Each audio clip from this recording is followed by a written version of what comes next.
কি বলছিস তুই? বলছি বিয়েটা ছেলে খেলা নয় যে সকালে ইচ্ছে হলে খেললাম, বিকেলে সবকিছুকে ঘর নোংরা করার জিনিস মনে করে ফেলে দিলাম। হ্যাঁ জানি তো। না, তুই জানিস না। জানলে তুই এত বড় একটা ভুল করতে পারতিস না।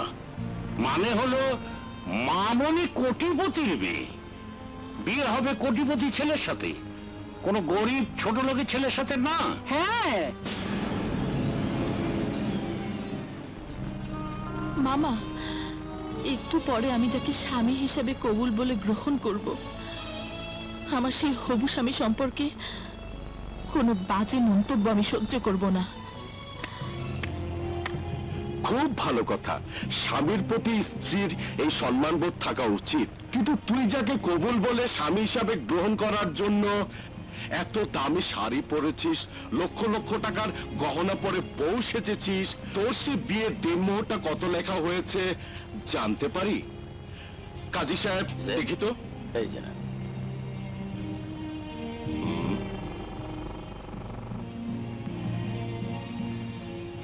ও, 100 কোটি টাকা রাজকন্যার বিয়ের দিনমোহর মাত্র 10,001 টাকা। যে সামান্য টাকাটা তুই অনেক ভিখারিকে ভিক্ষে দিয়েছিস।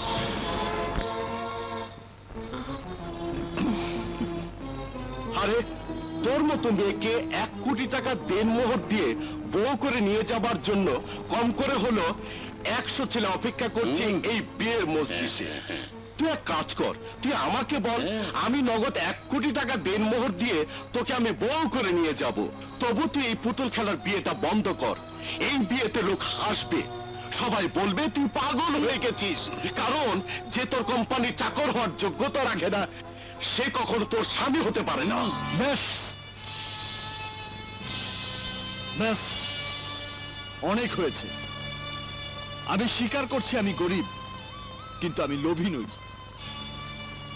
আর রাজকন্যাকে বিয়ে করে নিজের ভাগ্য পরিবর্তন করার কোনো লোভও আমি করিনি। আমাকে বিয়ে করার প্রস্তাব আপনাদের রাজকন্যা নিজেই দিয়েছেন। দেনমোহরের এই 10,001 টাকা আমার কাছে অনেক টাকা।